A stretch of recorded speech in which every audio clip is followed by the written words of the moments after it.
What's up gamers, DreamcastGuy here, talking today about game consoles, because this is a part of history that's very spotty. People remember the mainstream stuff, like the Game Gear or the Nintendo 64, but there's also huge sections of stuff that are just completely forgotten, like the earliest cartridge console called the Magnavox Odyssey. Well, I'm somebody that's in a weird space because I try and be a video game historian. I track down and play every single thing I can, which means that I really appreciate how the consoles are, how they compare, which ones are the best, and which ones are honestly the worst. So what I'm going to be doing today is actually ranking every console ever released, which means we're going to be talking about a lot of games, as you can see by the tons and tons I have in front of me, but there's some stuff that's not on this list. The systems that weren't technically ever given a launch. So they won't be talking about things like Project Pluto, and of course, as much as I deep down love the Soldier Boy game console, unfortunately, it can't make the list.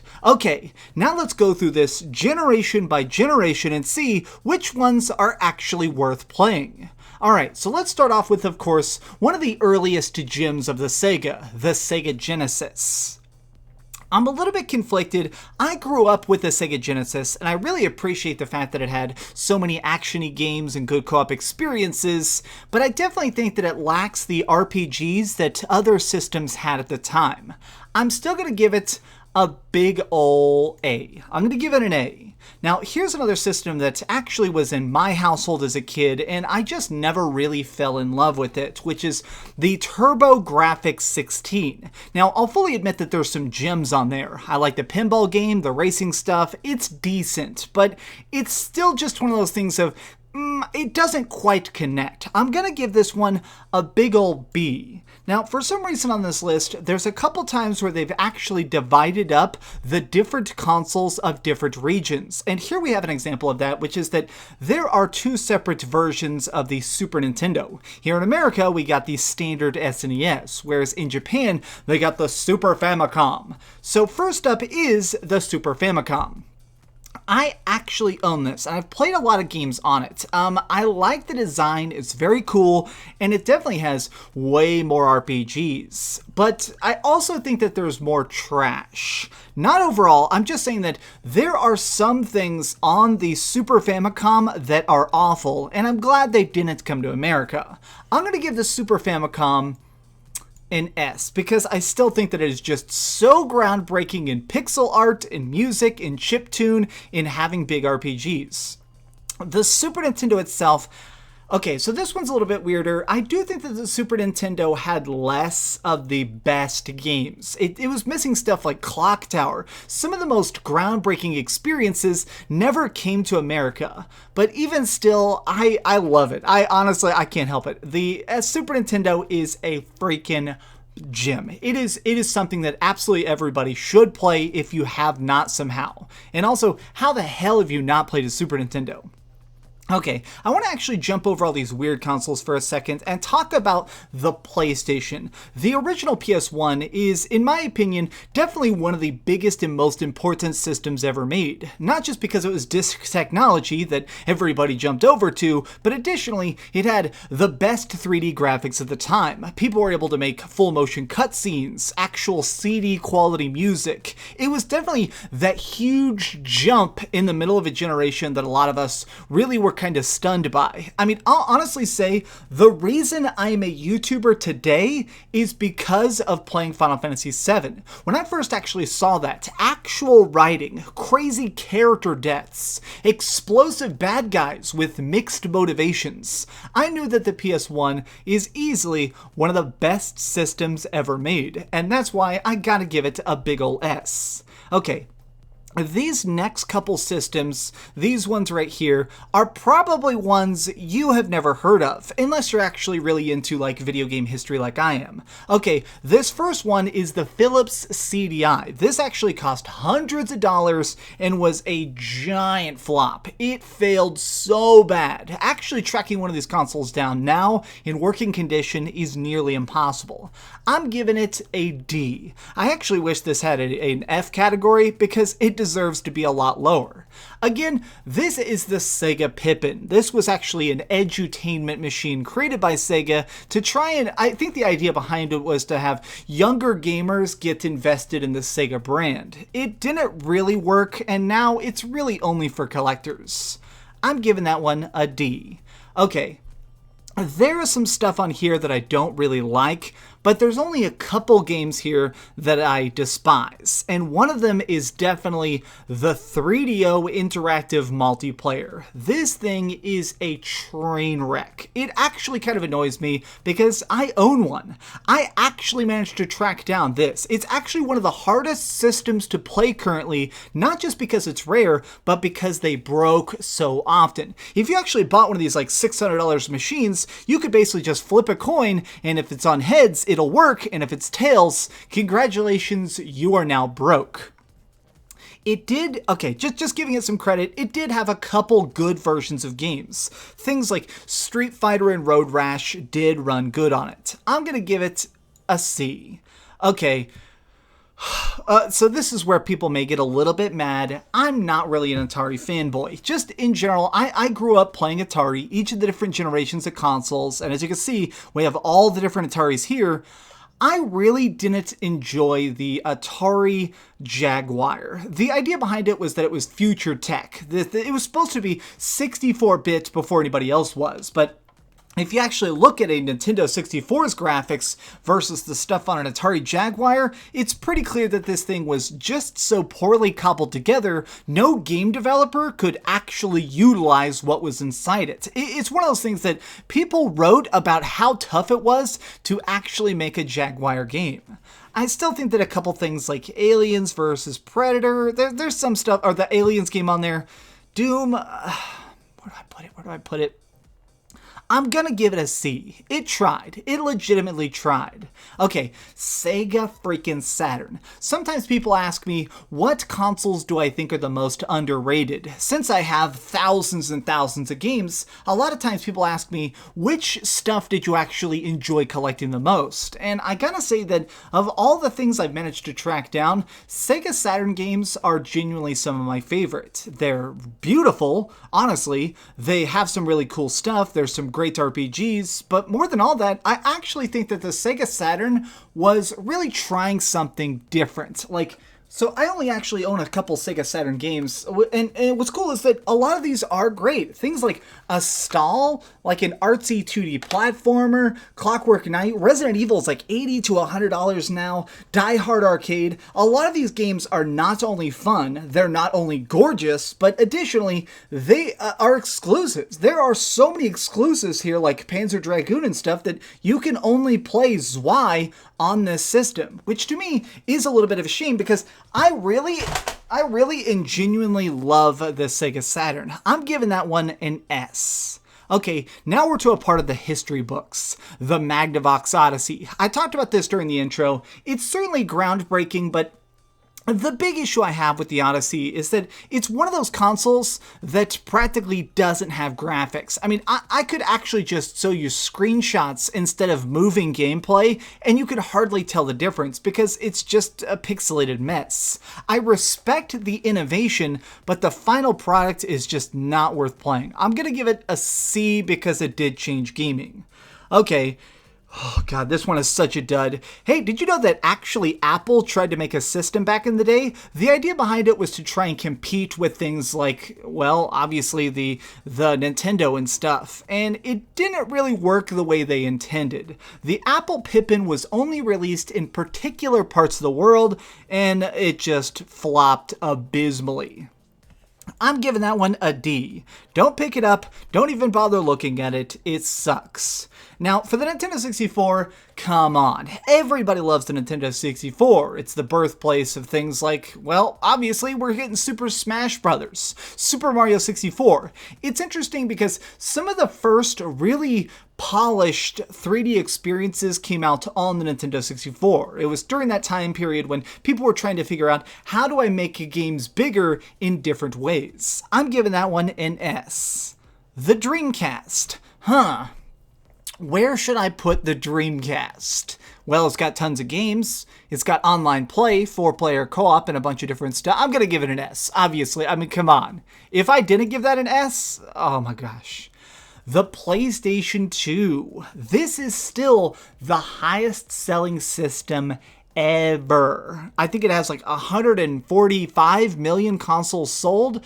Now, part of that is because people were buying it to be a DVD player, but it's also the first system that had DVD discs. It allowed it to do a lot of really big, really good stuff. A lot of stuff that just managed to, how do I even explain it? It managed to be big, but I mean that in a general sense. There were actually MMORPGs that could run on this thing because the hardware managed to be very, very, very, very accessible. Pretty much everybody who wanted to try and make something on this was able to. That's why you got Shinobi and Final Fantasy XI and just really weird stuff like how they remade Grandia on there and did Grandia 3. I'm going to give that one an S. I have to. The GameCube. I think that when GameCube came out, I actually hated it. Way back in the day, I thought that this was the little kid machine. It's purple, you play Naruto on it. So you can see, I actually played a lot of, where do I have it? I played a lot of this Japanese Naruto game. In high school, we were obsessed with Gekto Ninja Taisen 4 on the GameCube. And this is pretty much all I played on it. I don't know why, but I could just never get into the GameCube. As an adult, though, I managed to buy a bunch of GameCube games and really respect it. I'm giving that one an S. The original Xbox, the creator of Fable. Okay, the Xbox managed to create current-day shooters, and I'm being serious about that. Xbox, boom! Okay, Xbox 360 versus PlayStation 3. Both of these are going to be a little bit of toughies. Honestly, it's about to start being all downhill. I can see a bunch of games coming up that just really are not great. The Xbox 360, though, is a huge win. The PlayStation 3. I think the PlayStation 3's opening cost, I'm giving the PlayStation 3 an A. I think that it got better over time, but the PlayStation 3 did a lot of stuff really badly. Multiple tiers, $600 at launch. It tried to do a bunch of stuff that didn't quite work. It ended up making up for it at the end, but at the start, it was definitely a mess. Okay, now we got to talk about the Nintendo Wii. In videos years and years ago, I actually talked about how I personally believe that the Nintendo Wii was kind of a shovelware dumpster fire. It seemed like while it did have Zelda, Skyward Sword, it had some cool stuff, it also had a lot of games like M&M Racing. Now, I've certainly come around to the idea that it is better than I thought. Where do I put it, though? I'm going to give it an A. Now, its follow-up, the Wii U, gets a B. The thing is that I don't feel like the Wii U managed to do anything exceptionally improved over the Wii. That's the big problem with the Wii U, is that I hated the tablet. I think some of the exclusives were good, some of them weren't. It just never really managed to get off the ground. Okay, now we're getting into some of the weird stuff. I actually want to tackle some of this really bizarre stuff, like the Nokia N-Gage. There was this time during the early 2000s where pretty much anybody who had a bunch of money was trying to do something different. I mean, it was clear that at this point, the video game business started to make billions and billions of dollars of profit, and people were trying to jump in there. Nokia, the cell phone company, actually tried to compete with stuff like the early PSP, I believe, and also the Game Boy Advanced. It was definitely a cell phone. The idea was that it would be a cell phone that you could game on way before that was a concept. It sucked. I mean, the Nokia N-Gage has terrible graphics, but it also had stuff like you actually had to take the battery out of the console in order to put in a new game. I'm giving that one a D. It is terrible. On the other hand, though, I do want to talk about another failed system from the same time period that I do like, which is the Bandai Wonder Swan. It also got a sequel system called the Wonder Swan Color. These were only in Japan, and they were basically like the Game Boy and the Game Boy Color. You can't really play a lot of them. The big issue is that a lot of the games that came to this were RPGs. It was very RPG heavy. There are a couple puzzle games and stuff, but it's only in Japanese. There are no English options. There's actually, what's weird about it though is that There were companies that were super serious. They thought that this would be the Game Boy killer. Square Enix put everything they could on it. There's even a Bandai Wonder Swan Final Fantasy edition. I'm going to give that one a B. I really like what it tried to do. Okay, now let's go back to this side. The Atari 2600. The first memory I even have in my head is actually playing an Atari 2600 game. I was like 2 years old, my dad put the controller in my hand and I was trying to play it. I think that, I personally just think that most of the games on the Atari 2600 aren't great. I mean, so many of, there's a game that you bought with dog food. I mean, literally about that. There's the porn games. The Atari 2600 is interesting. I'm going to give it a B. I think that it has some cool stuff. It has some stuff that actually is fun, even in the current sense. It's just not great. Okay, let's just go ahead and knock out the big drama. These are the current consoles. The PlayStation 4, the Xbox One, and the Nintendo Switch. Where do I put them, though? Where do these reside? Well, let's talk about the Xbox One. I think that there's a lot of blind hate for the Xbox One. I don't think a lot of people bought it, and a lot of people like to beat up on it. It's not a terrible system. But we have to admit, the Xbox had a terrible start. It used to require the Kinect. It used to have the least exclusives. It's the least powerful. Now we have the issue, some Xbox One X's have started to overheat with games like Borderlands. I'm going to give it a B, though. I still think that it is a very, very great console. It's just not quite superb. Oh god, this is going to be so hard. I'm going to give the PlayStation 4 an A. I like a lot about the PlayStation 4, but it does seem like they're censoring some stuff. I don't like... The PlayStation 4 is the best exclusives right now. Honestly, I love stuff like Uncharted. I love The Last of Us. Death Stranding looks weird. The Final Fantasy VII Remake. Mwah. But I still think that there's some issues that could be polished out. The Nintendo Switch, though, how do I even rate the Nintendo Switch? The Nintendo Switch is a hybrid system that manages to be a full-blown console and a handheld. It's like a Game Boy, but on crack. I'm gonna give it an S. Okay, I gotta see, I'm not sure if I can put any more on the S rank, which is a shame because some of the stuff actually deserves it. Is it? Can I fit? Okay, it expands. Okay, well, let's just go ahead and throw the Game Boy up there, of course. Now let's throw up the Game Boy Advanced. Now, I'm a little bit biased. I not only love handhelds, I am a huge fan of the Game Boy specifically. I have lots and lots of complete in-box Game Boy games.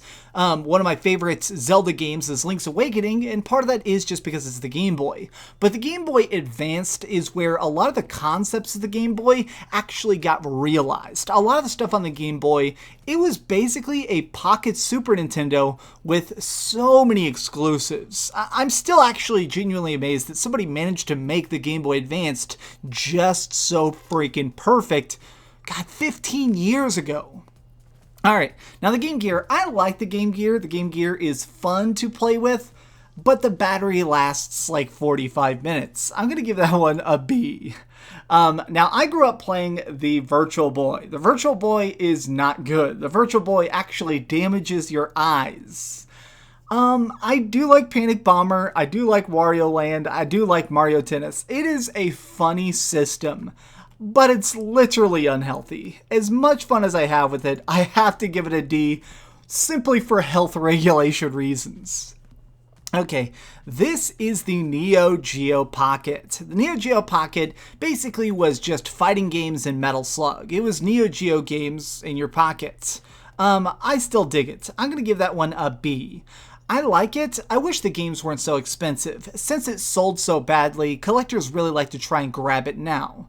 Alright, so now we have the ColecoVision. The ColecoVision it's sort of like the Atari, but in my opinion worse. The ColecoVision had really subpar graphics. I'm going to give it a C. I understand why collectors like it. If you're an old dude, and I don't mean that in a mean way, you probably love that thing, but I certainly don't. Alright, I'm going to rate both of these together, the DS and the 3DS. I still think of these as very much in conjunction. They both sort of have that same ironclad philosophy behind them. The thought behind these, in my opinion, is let's make the toughest system with the toughest games. Things like the Mario Kart on there is actually pretty dang hard. They did a remake of Super Mario 64, Bravely Default. So many of these games are actually super high tier, and they're bite-sized. I really think that these are still some of the highest-selling systems ever, and they totally deserve it. I'm going to give both of these an A. Whoa. Okay, I'm going to give the DS an A, and I'm giving the 3DS an S. PSP is one of my favorite systems ever. I don't care what anybody says. I actually have hundreds and hundreds of PSP games. The PSP... this has so many freaking great gems. So many good RPGs, so many good weird stuff. It seemed like a lot of game developers were like on drugs when they were making these experiences. One of them is like, let me see it. I have a game, Gungnir. Gungnir is like a 300-hour-long tactical combat game where you can level up weapons and like, what? Only on the PSP. I'm definitely giving the PSP an S. Now, even though I love the PlayStation Vita, I can take a step back and realize it's got a lot of problems. The biggest problem with the Vita definitely is the fact that I think that they had a lot of trouble with how to release stuff. A lot of the best games were digital only, and now you can't buy them. There was a lot of weird patches and hacking. A lot of stuff that was on PSP, you could not play on the Vita. But the Vita did also have a lot of backwards compatibility, and I like that. It was cool to be able to play PlayStation games on the go in such a perfected way prior to the Switch. I'm going to give that one an A. Okay, now, where do I put the Ouya? I hate the Ouya. Let's just be clear about that. I think the Ouya sucks. I was actually scammed into it. I have a picture. This is me actually meeting a game developer who was working on a Ouya game. Look how excited I am to play this prototype Ouya. Oh my god, it's so embarrassing. I'm giving that one a D. I shouldn't have backed that Kickstarter. It was terrible. These are some of the earliest Nintendo things. These were sort of like these little handheld pocket things. It was super basic, but I still think they're fun. They were little like pockets. There was like an octopus juggling game and stuff. I'm going to give that one a B. Oh god, now we're getting into the weird stuff. These are all let's just do all the Ataris at once. All the Ataris, baby. These pictures are kind of blurry. One of these is the 5200, one of these is the 7200. I don't care about them. I think that all these Atari systems kind of blow. Even the best Atari game is not something I would actually play. Oh god, is this the Coleco? I'm trying to remember what this is. I think this is also one of the Ataris. Since this picture's low resolution, I can't tell if this is the other version of the Coleco.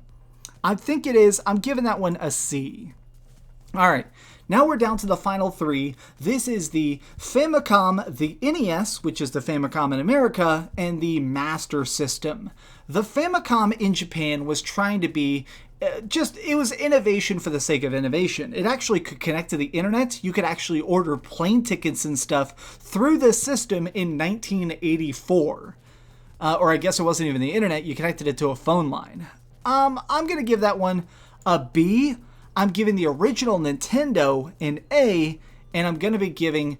and the reason I'm giving it an A is I like the NES. Okay, actually, should I put... I'm changing my mind. I'm going to put that as an S. I like that. But I am going to be giving the Master System an A. Mostly because I still think the Master System never quite finished its ideas. The Master System felt like a prototype, and the Genesis was the finished product. And so, looking back on the Master System now, it didn't quite hit its maximum potential. And with that, we've managed to finish off the entire list of every single game console completely rated from S to D.